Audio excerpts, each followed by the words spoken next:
Hello everyone, this is your boy Ashutosh and you are watching me Conde.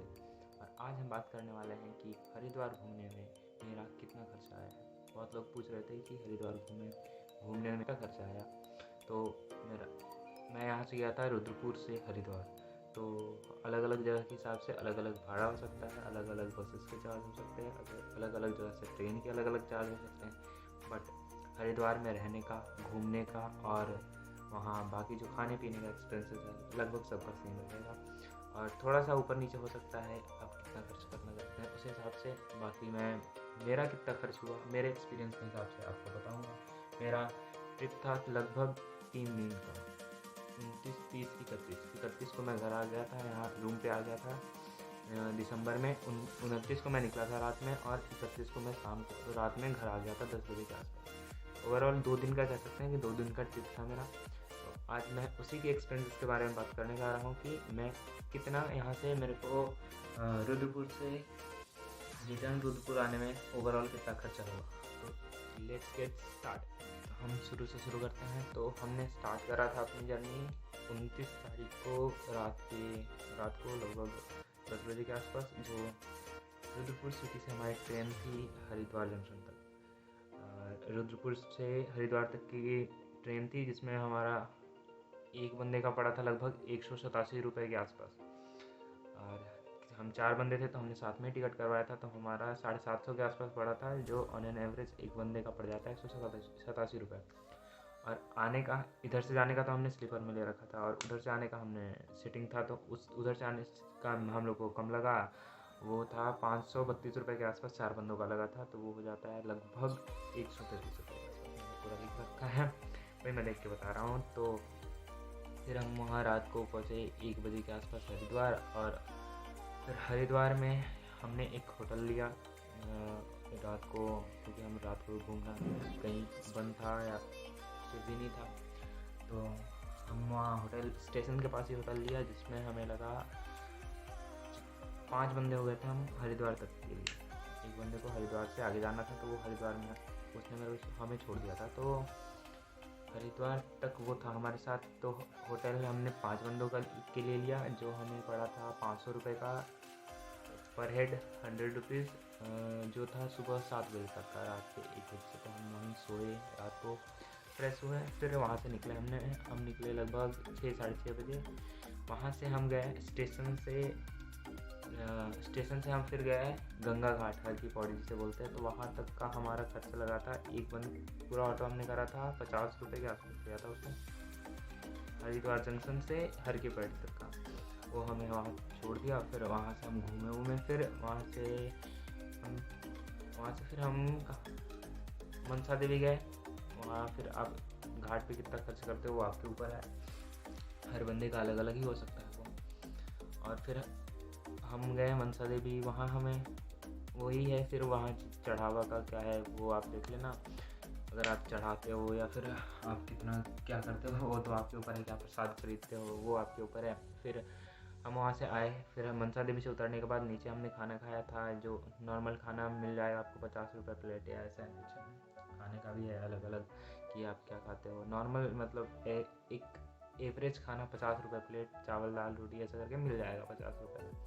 फिर हम वहाँ से गए चंडी देवी के लिए, जो हमें फिर से हमने ऑटो करा, 50 रुपये ही लिया। वो मनसा देवी से चंडी देवी लेकर के गया पहाड़ के नीचे तक।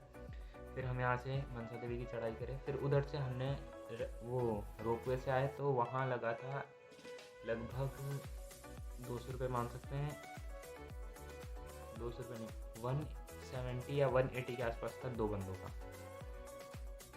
तो हम 4 थे, तो हमने 2 टिकट खरीदा, तो उसका हमारा बेनिफिट हो गया। और एक बंदे का 100 रुपये के आसपास था, तो वो चीज़ था। फिर हम वहाँ से गए, फिर हम मनसा देवी चंडी देवी से उतर करके सीधा हमने बस पकड़ा और ऋषिकेश आ गए। और हमें वहाँ से ऋषिकेश के लिए लगा था एक बंदे का 50 रुपये, हर जगह पता नहीं क्यों 50 का ही था सिस्टम।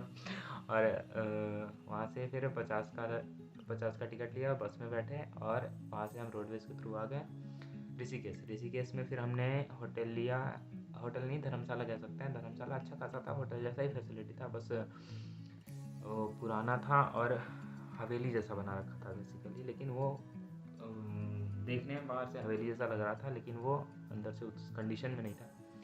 फिर भी ठीक था, हम बैचलर थे तो रहने के लिए सही था, हमें सिर्फ सोने का ही था। फिर अगले दिन निकल करके घूमते ही हम तो हम वो लिया हमने 600 रुपये में 2 रूम सेट का, 2 रूम का वो लिए 4 बंदों के लिए काफ़ी था। फिर वहाँ से हम अगले दिन शाम को गंगा आरती देखे। अगले दिन हम पहुँच गए राफ्टिंग के लिए। तो राफ्टिंग में एक बंदे का 18 किलोमीटर का था 450 रुपये, और हो सके तो मैं इसमें उसका नंबर भी डाल दूँगा अपने डिस्क्रिप्शन में, वो आप चेक कर लेना। और एक बंदे का 450 लिया, वो 350 का भी था, लेकिन वो 12 किलोमीटर का था, और 450 18 किलोमीटर का था। तो हमने 18 किलोमीटर का करा, और प्लस अगर आप वीडियो बनवाना चाहो तो हमने वीडियो के लिए दिया था कि पर हेड 300 रुपये, तो वो हो गया लगभग 750 रुपये के पर हेड के हिसाब से वो हमें पड़ा। फिर वहाँ से हम लौट करके फिर अगले दिन इतना थक गए थे, चंडी देवी चढ़ना, मनसा देवी चढ़ के एक दिन में उतरना, फिर आकर के राफ्टिंग करना, काफ़ी वो हो गया था, टफ हो गया था हमारे लिए, थक गया था पूरा बॉडी, साथ नहीं दिया। फिर हम वहाँ से शाम को वहाँ से चल देते हैं और सीधा आ जाते हैं रुद्रपुर के लिए। यही था। तो इसमें ओवरऑल हमें लगभग एक बंदे का 2100 से 2200 के बीच कुछ खर्च पड़ा था पर हेड। तो जिसमें सबसे ज़्यादा एक्सपेंस हमें लगा था वही राफ्टिंग का ही था, 750 रुपये पर हेड के हिसाब से था। तो सबसे ज़्यादा 750 वही था राफ्टिंग का। बाकी भी ऋषिकेश में काफ़ी है घूमने के लिए, है क्लिफ जंपिंग है, बंजी जंपिंग है। क्लिफ जंपिंग तो राफ्टिंग में ही करवाते हैं, वो है, बंजी जंपिंग है, और भी है कैंपिंग वगैरह था। तो हमें उतना 1 तारीख को यहाँ करके यहाँ का भी कुछ प्लान था, तो वो छोड़ दिया हमने। कैंपिंग का भी था, तो वो शायद 1300-1400 रुपये लेते हैं वो, राफ्टिंग और कैंप का दोनों इंक्लूडेड रहता है उनका। मैं नंबर डाल दूँगा, आप एक बार बात कर लेना, डिस्क्रिप्शन में वो है, नंबर है। और इतना ही था। बाकी हम अगले दिन घर वापस आ गए। बाकी आपने वीडियो में देखा ही होगा, अगर नहीं देखा है तो डिस्क्रिप्शन में लिंक है, आप ज़रूर देखें। ट्रिप टू हरिद्वार का पूरा एक प्लेलिस्ट बना रखा है हमने, उसमें बहुत 7-8 वीडियो है, और वो आप ज़रूर